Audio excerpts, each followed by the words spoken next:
You're born on Komodo Island, tucked away in a hole that feels more like a sauna, with no exit. As you crack open that eggshell, you're probably wondering what your mom looks like. Except there's nothing here. No, you're on your own from the get-go, and that's not even the worst part. You see, in the Komodo Dragon world, even your siblings could be your worst enemies. You might be lucky enough to be the first one to hatch, so before you even think about taking your first breath, you've got to get the heck out of there fast.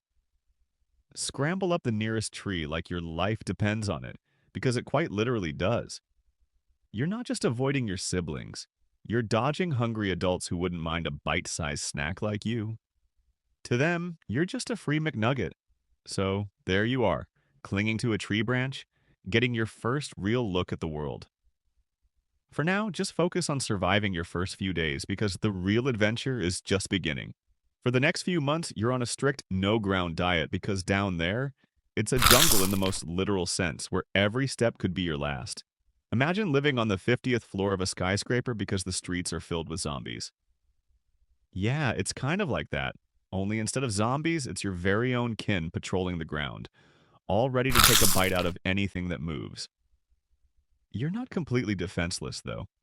You've got instincts, quick reflexes, and a strong survival instinct that kicks in from day one. Plus, you've inherited a handy little trick, the art of camouflage. With your molted brown and green scales, you blend right into the leaves and bark, making it that much harder for anything hungry to spot you.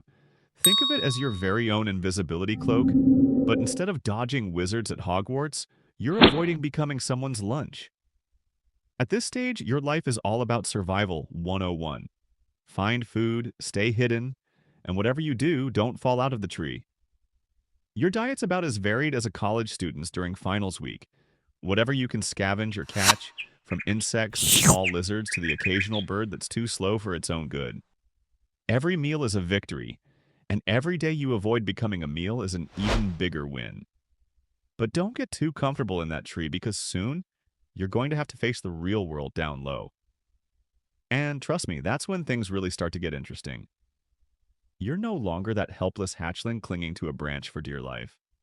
Now you're ready to start exploring the wild world of Komodo Island. Your first few steps on solid ground are like a toddler taking their first wobbly steps, except in your case, the stakes are a bit higher.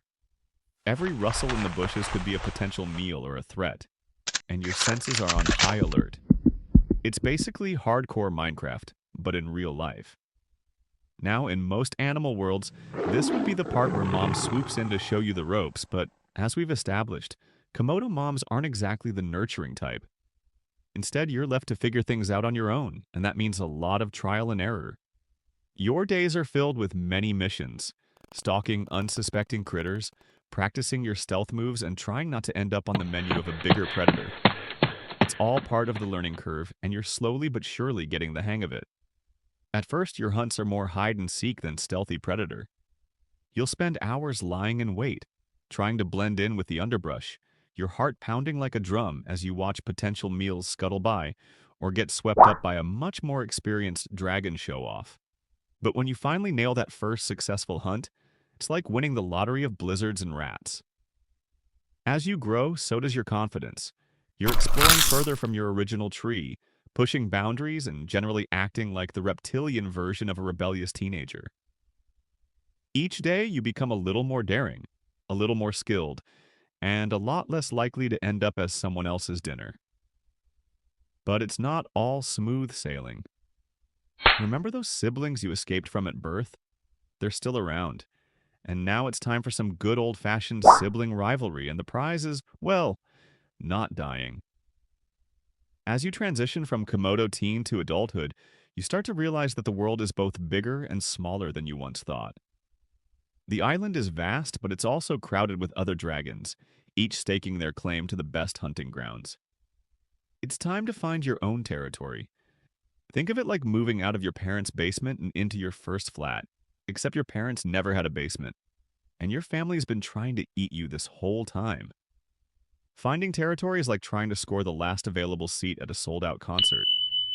It takes luck, strategy, and probably a scuffle or two. You'll roam across Komodo Island, covering miles of rugged terrain, scanning for that perfect spot. Once you find a potential territory, the real challenge begins, making it yours. Imagine walking for hours to find the perfect spot, only to discover that it's already been taken by a dragon twice your size. Now you've got a choice. Try to negotiate, which, let's be honest, is going to end in a fight, or keep moving and hope for a less crowded patch of land. Now that you've got your territory, and congrats, by the way, it's time to settle into the daily routine of a full-fledged Komodo dragon. Your schedule is a mix of hunting, patrolling, and catching up on sleep. Lots and lots of sleep. You're not one to waste energy, so when you hunt, you go big. One large meal a week is your style, something that'll keep you satisfied for days. You're aiming for deer, wild boar, or even the occasional water buffalo. Your hunting style is all about patience and precision. You lie in wait, blending into the landscape until the perfect moment to strike. It's a high-stakes game of hide and seek where the prize is dinner, and the cost of losing is another day of hunger. But when you do succeed, it's worth the wait. You'll feast like a king and then slip into a food coma that'll make a Thanksgiving nap look like a quick power snooze. As you reach full maturity, at around 7 to 10 years, you start taking extra notice of other female Komodo dragons roaming around. That's your urge to mate kicking in. Mating seasons are like the ultimate dating game. You're sizing up potential partners with a mix of curiosity and caution. For male dragons, the competition's fierce. You've got to prove your worth to the ladies, and that means showing off your strength, size, and survival skills. If a female finds you impressive, she might just let you get close enough to mate. Just don't screw up your chance because the competition's tough, and your brother might just be waiting in line. Once you've successfully mated, your job isn't quite done. If you're a female, you lay your eggs in a carefully selected spot, burying them deep to protect them from predators. After that, it's back to a solitary life, leaving the next generation to fend for themselves, just like you did. You've somehow made it past 10 years, and all the way to 15. Congratulations. In the wild world of Komodo dragons, that's like reaching your 90s with all your teeth intact. But here's the thing, you're not as quick as you used to be, and those once impressive muscles aren't quite as strong. You've earned every scar, every notch on your scales, but now survival requires a different kind of strength, one that comes from experience and wisdom rather than brute force. But with age comes new challenges, and you knew this day would come. Another younger dragon wants your territory, and this battle might be your last. The young dragon's eager, strong, and even reminds you of yourself when you first went out to get your own territory. Hey, it might even be your own son, who knows? Komodo dragons aren't exactly great parents. This fight is different from the others you've had.